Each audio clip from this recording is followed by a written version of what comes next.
Reka nongere masuze kandi mbifurize ibihe byiza mwebwe mukomeje kudukurikira muri hirya no hino. Polisi y'u Rwanda yataye muri yombi umukobwa uherutse gusindira mu muhanda ku Gisimenti. Polisi y'u Rwanda yataye muri yombi umugore uherutse kugaragara ku mbuga nkoranyambaga yarushijwe imbaraga na Kamanyinya akaryama mu muhanda iremera ku Gisimenti. Kuwa 4 tariki ya 3 Werurwe 2022 polisi ikorera mu mujyi wa Kigali yafashe umugore witwa Umutoni Divine. Uyu mugore yafatiwe mu karere ka Kicukiro, umurenge wa Kicukiro, akagari ka Nyakabanda, akurikiranweho gukora icyaha cyo gutsindira mu ruhame akanakora ibitera soni. Umuvugizi wa polisi y'u Rwanda CP John Bosco Kabera yavuze ko Umutoni Divine yagaragaye mu mashusho yafashwe ku itariki 26 Gashyantare agakwirakwizwa ku mbuga nkoranyambaga agaragaza abagore babiri basinze cyane bateje akavuyo ahazwi nko ku Gisimenti umurenge wa Remera. Yagize ati uyu mugore arakekwaho icyaha cyo gutsindira mu ruhame no gukora ibitera soni. Ati yakoze ubwo yari mu kabari mu Gisimenti mu murenge wa Remera ari gusangira inzoga n'inshuti ye yitwa Uwase Anita.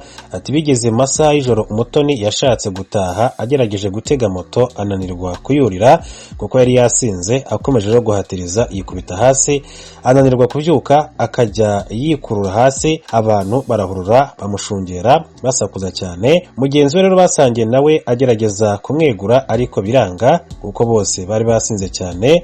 CP John Bosco Kabera yagira inama abantu banywa inzoga kunywa mu rugero kandi bakirinda gusinda ndetse no gukora ibikorwa by'urukozasoni. Yongeye hagira ati kunywa inzoga ntibibujijwe ariko abantu bagomba kumenya ko niba banyoye inzoga batemereye kubangamira ituze rusange. Ati kandi ikindi kandi gusinda mu ruhame ni icyaha gihanwa n'amategeko y'u Rwanda. Uwafashwe yashyikirijwe urwego rw'igihugu rushinzwe ubugenzacyaha kugira ngo akurikiranwe n'amategeko.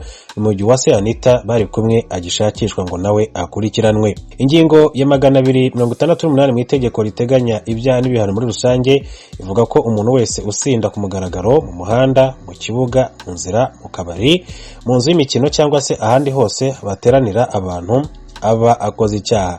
Iyo rero abihamijwe n'urukiko ahanishwa igifungo kitari munsi y'iminsi 8 ariko kitarenze amezi 2 n'ihazabu y'amafaranga y'u Rwanda atari munsi y'20 ariko atarenze 100 cyangwa se kimwe gusa muri ibyo bihano. Ingingo y'143 ivuga ko umuntu wese ukora ibitera soni mu ruhame abakoze icyaha. Iyo bahamijwe n'urukiko ahanishwa igihano cy'igifungo kitari munsi y'amezi 6 ariko kitarenze imyaka 2. Akuru tuyahera mu yavugwa mu gisata cy'umutungane mu karere ka Afrika y'ubuseruko utwara abatavuga rumwe na leta ya Tanzania Freeman Mbowe yarapfunzwe yarekuwe. Ejo ni Mukankusi vyifashe gute?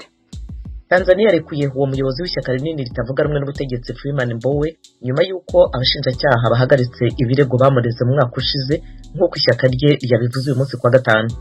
Freeman Mbowe uyoboye ishyaka Chadema yatawe muri yombi mu kwezi kwa 7 k'umwaka ushize mu mujyi wo ku kiyaga Mwanza aho yari yagiye mu nama ku itegeko nshinga rishya. Yashinjwe mu rukiko ku itariki 26 z'ukwezi kwa 7 nubwo ishyaka rye ryabyamaganye rivuga ko ari politiki yari byihishe inyuma. Umukuru w'ubushinjacyaha yakuyeho ibirego ku byaha by'urugomo mu bireba ubukungu n'iterabwoba. Ibi ishyaka Chadema yabishyize ku rubuga rwaryo rwa Twitter. Yanavuze ko abareganwaga na Mbowe nabo barekuwe. Abashyigikiye Mbowe bari buzuye mu rukiko bakurikira urubanza bagaragaje ibyishimo nyuma y'uko icyemezo cyo guhagarika ibirego gitangajwe. Abamwunganira bahoberanye ubwabo. Itabwa muri yombi rya Mbowe n'urubanza rwe byatumye hibazwa ibibazo ku bijyanye n'ubwitange bwa Perezida Samia Suluhu Hassan bwo kurushaho kwihanganira abanyepolitiki batavuga rumwe n'ubutegetsi. Abayobozi muri guverinoma bahakanye ibyo baregwaga byo kurenga ku burenganzira no kuniga demokarasi. Ambasaderi w'Amerika muri Tanzania Donald Wright yagize ati ibirego byahagaritswe uyu munsi mu rubanza rwa Freeman Mbowe n'amahirwe Tanzania yakiriye yo guhindura paji no kwibanda ku bireba ibihe biri imbere. Ejo ni Mukankusi muri Mozambique naho nyuma yaho president w'ico gihugu yirukaniye abashikiranganje batari bake uno munsi yagenye umushikiranganje ajeje ubutunzi hamwe n'umushikiranganje wa mbere. Ni inkuru tubaza mugenzi wacu Frederic Nkundikije.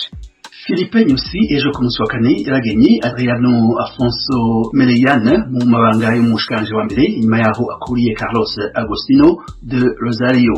Yacagena abandi bashikiranganje barimo w'ikigega muri iyo leta nshasha. Itangazo rya presidence yashikirijwe mu rurimi rw'Iportugal rivuga ko Ernesto Max Tonella yagenwe mu mabanga y'umushikiranganje ajejwe ubutunzi n'ikigega. Carlos Zacarias yahora ari umukuru w'ibiro by'igihugu jejwe ibitoro n'impusha zo kubidandaza yagenywe mu mabanga y'umushikiranganje ajejwe amasoko ntanganguvu. Abandi bategetsi bagenywe barimo icegera c'umushikiranganje w'ubutunzi n'ikigega hamwe n'umushikiranganje ajejwe amahinguriro n'ubudandaji.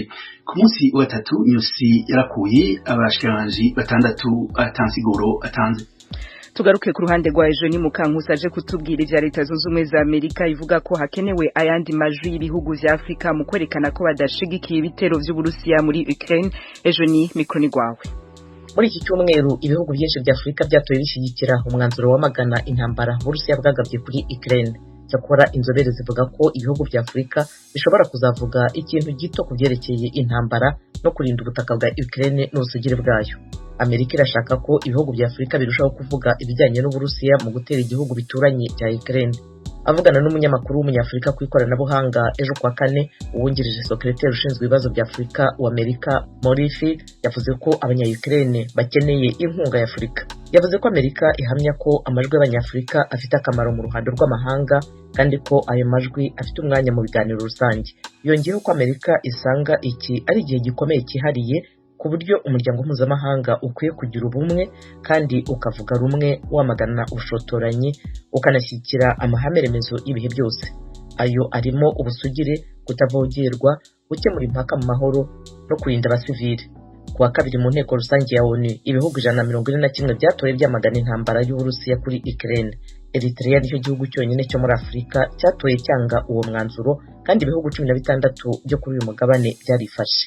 Impuguke mu bya politiki Profeseri kuri kaminuza Makerere Kasaija Apuri avuga ko Afrika ifite ibibazo byinshi imbere mu bihugu kandi ko ubwayo idashobora kwinjira mu bibazo by'amahanga. Umutegetsi muri Amerika Morifi avuga ko guverinoma y'igihugu cye ishobora gufasha guhangana n'ingaruka z'intambara mu bijyanye n'ubukungu mu bihugu. Guverinoma ya Amerika yahumurije izo muri Afrika ko ubushyamirane mu Burayi butazagira ingaruka ku bwitange bwayo ku mugabane wa Afrika. Barakoze bagenzi bacu kuri amakuru yose bahejeje kudushikiriza. Yo n'ayandi mushobora kongera kuyumva kuri wezi3 akaburungu radio yacu VOA akaburungu.com, adresse ya YouTube yacu, Instagram na Facebook ni VOA radio yacu. Mukanya duca twerekeza mu karere k'ibiyaga bigari.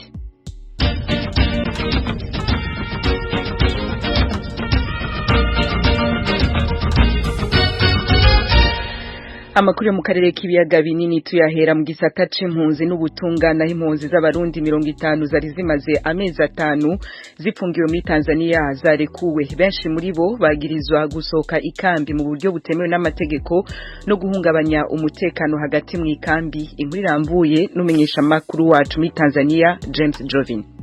Ivyo biharuro vyemezwa n'umurongozi w'igipolisi muri komine Kibondo Bwana Simon Makaringa mu kiganiro yahaye abanyamakuru kuri uyu wa gatanu. Muri bo abagabo ni 45 abakenyezi ni 5. Abo bari bafungiwe mu gasho ahitwa Nyamisivya muri komine Kibondo, ahasigaye abarenga gato 65 batararangiza ibihano bafatiwe. Bwana Makaringa yavuze ko izo mpunzi zatawe muri yombi mu ntango z'umwaka w'ibihumbi 2021 nyuma yaho benshi sentare nahinyuzwa yo muri komine Kibondo yabahamije ibyaha by'ubusuma, guhohotera abakenyezi, guhungabanya umutekano no gutoroka mu nkambi. Uyu ni Simon Makaringa, umuyobozi w'igipolisi muri komine Kibondo, mu kiganiro n'abanyamakuru. Wakimbizi wanatakiwa waishi kwa mujibu wa sheria na taratibu za nchi waliokimbilia. Impunzi zisabwa kubaho zikurikije amategeko y'igihugu zahungiyemo, naho twama twabigishije biciriye mu nama zitandukanye ariko ntibabikurikiza. Kenshi usanga bama bafashwe